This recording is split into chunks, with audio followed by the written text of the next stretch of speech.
Hi, English 1010. This is Mrs. Wheeler and her annoying cat that you'll hear in the background. Making a recording today to help you get ready for the grammar final exam.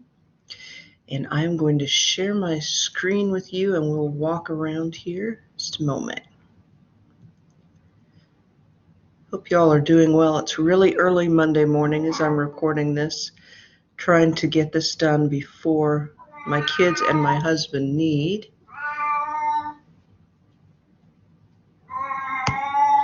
the real estate in the house for all of their things. All right. Excuse me for taking so long here. Here we go. We're going to share screen. Good.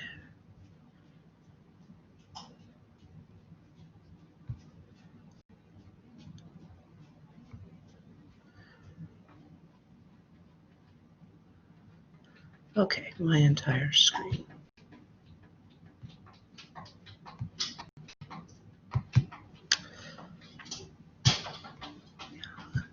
All right, here we go. Just want to show you some changes now that you'll see on the website here. I've added a final exams tab. You won't be able to see these yet, but this is where when it comes time for you to take your final grammar exam, it's there. Your final writing exam, it's there. Now, this may not be your 1010 page, but if you're in the other 1010 class that I'm not on right now, I think it's 20030 up here. Just know that your page looks about the same and it will have the final exams up here as well. Okay, I'm going to go into grammar lessons, and whichever class you're in, know it's in the very last lesson is where you're going to find the practice final quizzes. And I'm going to start this one and we're just going to walk through it. Now, I really encourage you to stop if you have not done it yet, because it's not going to benefit you as much if you don't run through. It's just 10 questions for each quiz, and it'll just show you where your weak points are, what you need to study more. And then after you've taken that once or twice, I'll have it so you can take it as many times as you want to. You can go along with me, write down the answers, go back and put the correct answers in, so you'll have 100 on your in your grades. Here we go. So the first one, a who and whom. Question 1. Now the thing about these questions is they're going to be 3 sentences, and you're going to have to pick which one is correct. And the first thing to do is read them all and look at what is different about each one. What are they trying to get at? What options are they giving you? So please read it carefully and take your time. So Alondra made snacks, but I don't know whom made the birthday cake. There's a whom. Alondra made snacks. So there are commas here. There's not one here. So that's one thing they're asking about. But I don't know who made the birthday cake. So we have whom, who, and commas, and then no comma. Okay. So let's see here. Alondra made the snacks, but I don't know who made the birthday cake. I don't know whom. So the difference between who and whom is who is always going to be somebody referring to somebody who's doing action. And whom is going to be referred to somebody that the action is done to. So whom is an object and who is kind of in a subject. It's a subject of some verb in here. And you'll see that this is who made the birthday cake, who made the birthday cake. So this is somebody who's doing something. So we're going to choose one of these who's. Now the next thing is, do we need a comma or do we not? First thing to do is to read it and see if you would naturally pause there. That's one of the easiest ways to find out. Alondra made the snacks, but I don't know who made the birthday cake. So I naturally pause there. I'm going to go to this one, and it is right, but let's look at why else it's right. Alondra made the snacks. That's a complete thought. That's an independent phrase there. I don't know who made the birthday cake. That's also an independent phrase, and it's joined by a conjunction here. There should be a comma before that conjunction. So B is the correct one for that. Let's see. Number 2. My boyfriend took my daughter and me out to dinner for our anniversary. So here we have me, we have I, we have me. So that's one of the things they're looking for. And I notice here there's a comma here. There's no commas here. So let's look at the comma first before we look at the me and I problem. My boyfriend took my daughter, comma, and me out to dinner for our anniversary. So my boyfriend took my daughter, that could be a complete thought. But me out to dinner for our anniversary, that is not a complete thought. That's honestly, they have just cut up here, daughter and me. My daughter and me is the double object for this, and they've cut it apart. You can read that and see it's not right, I think. So it's going to be one of these with no comma. So is it I or is it me? And the easiest thing to do, now, my boyfriend took my daughter and I out to dinner for our anniversary. Kind of sounds more proper, but when you have a double here, a double noun here, daughter and me, daughter and I, leave out the other one that's not the me or the I. So my boyfriend took I out to dinner for our anniversary. Definitely not right. My boyfriend took my daughter and me out to dinner for our anniversary. That's the correct one for number 2. Okay, number 3. Let's see, Janice couldn't, that's right, get to work this morning. Here we have a difference. One has a comma, one has no comma, one has a period, and because her car broke down. All right. Jake couldn't get to work this morning, comma, because Janice couldn't get to work this morning because her car broke down. So do we need a comma here or not? I know it's not a period but because her car broke down is not a complete sentence, so they're not going to put a period there. Okay. This is an adverbial phrase referring to work. She couldn't get to work, referring to get, I'm sorry, and it's at the end of a sentence. Generally, when a phrase like this is at the end of a sentence, there's not going to be a comma. If you put it at the beginning, because her car broke down, comma, Janice couldn't get to work this morning, that would be proper. But when you put it at the end, you don't need it unless it really doesn't make sense without it. But here, Janice couldn't get to work this morning because her car broke down. Easy choice there. All right, number 4. I do have them written down here to make sure that I get them right too, because occasionally I do get them wrong. Okay, which is correct? As soon as he had saved enough money, period. There's a period there, no period there, a comma here. Okay, let's make sure there are no other changes. I don't see any other thing that's different, just the punctuation here. As soon as he saved enough money, so this is not a complete sentence, as soon as he saved enough money. So we know it's not going to be a period. But as soon as he saved enough money, Alfred plans to move into a bigger apartment. Comma or no comma? So this again is an adverbial phrase. It's referring to move. It says when he's going to move. And whenever you have an adverbial phrase introducing it, introducing the beginning of the sentence here, you're going to need a comma. Okay? So if you have the phrase at the beginning of the sentence, usually you're going to choose the comma. Number 5, which is correct? Almost 90% of all Canadians live within 100 miles of the US border.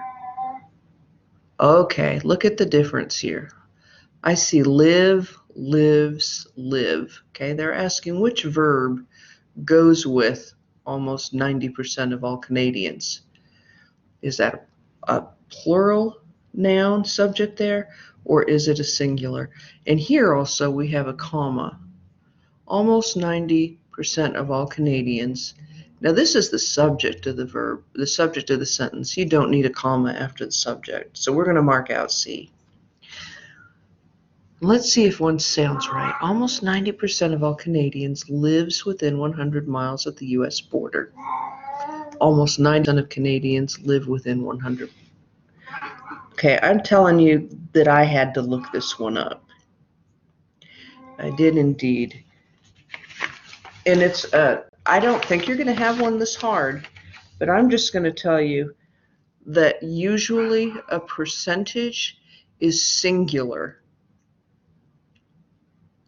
So you could just say, which is the singular verb? Just use I and they. Let's see. I live within 100 miles of the border. Let's use she. She lives within 100 miles of the border. That's singular. And they live within 100 miles of the border. This is going to be the singular one, and then that's what I'm going to choose to go with percentages. That's just something you have to memorize, and when you're speaking, no one would care which one you use. And I don't think you're going to have any that hard on the final exam. Okay, and here's another one that's kind of similar. When a fisherman pulled the net out of the water, comma, is there a comma? So there's one here without a comma and two have a comma. There was more than a dozen fish in it, and there were more than a dozen fish in it. So comma or no comma, was or were. Okay, so when you have a phrase that tells when or where at the beginning of a sentence, when the fisherman pulled the net out of the water, that's a dependent phrase because it is not a complete sentence, not a complete thought. So we're going to have a comma after it. So we're going to pick A or B, but is it was or is it were? Okay. When a fisherman pulled the net out of the water, there were more than a dozen fish in it. Okay, we're going to match this to more than a dozen fish in it. Is that plural or is it singular? In this case, a dozen is very hard. It can be a collective noun, which means it would be singular. But if it means a collection of individual things, it's going to be plural. Okay? And we're going to choose C here because it's this dozen, more than a dozen fish in it. You can see those collection of things there. So we're going to choose the were. That's also one of the hardest ones on here. All right, let's see the difference between these. Nursing is not an easy job. Here we've got a period, a comma, and a period. The hours are long, the work is hard, and patients can sometimes be challenging. Okay, do we need a comma or a period here? Nursing is not an easy job. That's a complete sentence. The hours are long, the work is hard, and the patients can sometimes be challenging. So this is a list of things, but it is a complete sentence.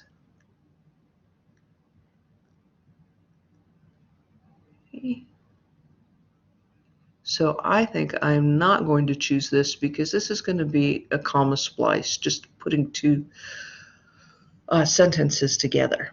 So nursing is not an easy job, period. Because the hours are long, the work is hard, the patients can sometimes be challenging. Now, if you start a sentence with because, you need to have a comma and go on with a complete thought. But just this because and a period at the end there, because the hours are long, the work is hard, patients can sometimes be challenging. You want to know what else.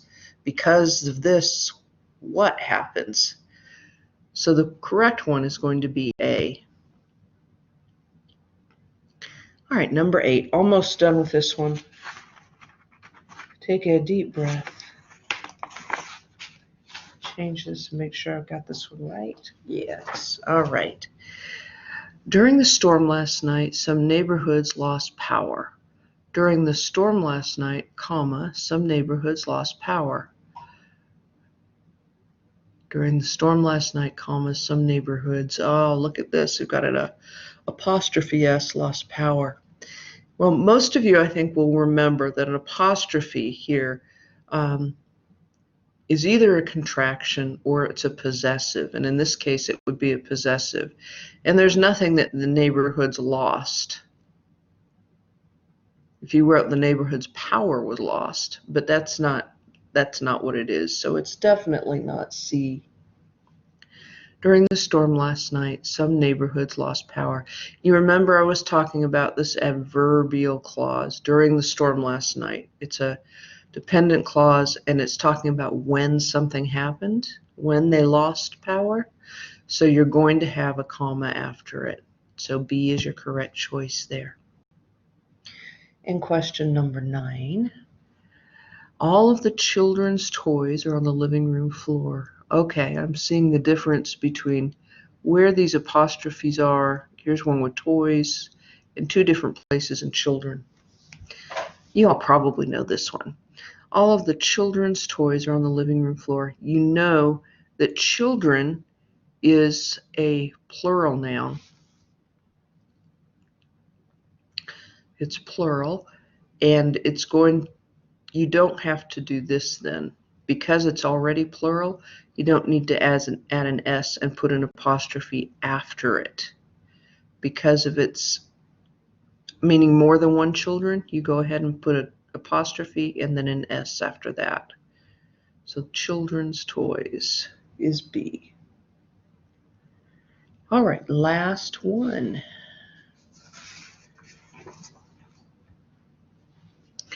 Which is correct? Either Belize or Suriname is in Central America, but I can't remember which.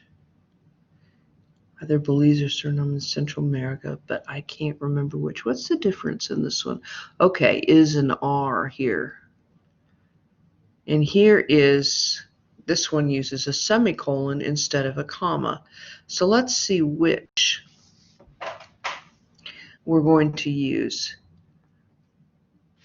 You're not going to begin a sentence with but I can't remember which. And when you have a semicolon, you need a complete sentence on either side of that thing. Remember that. If you have a semicolon, you need a complete sentence on either side of it. So it is not going to be C.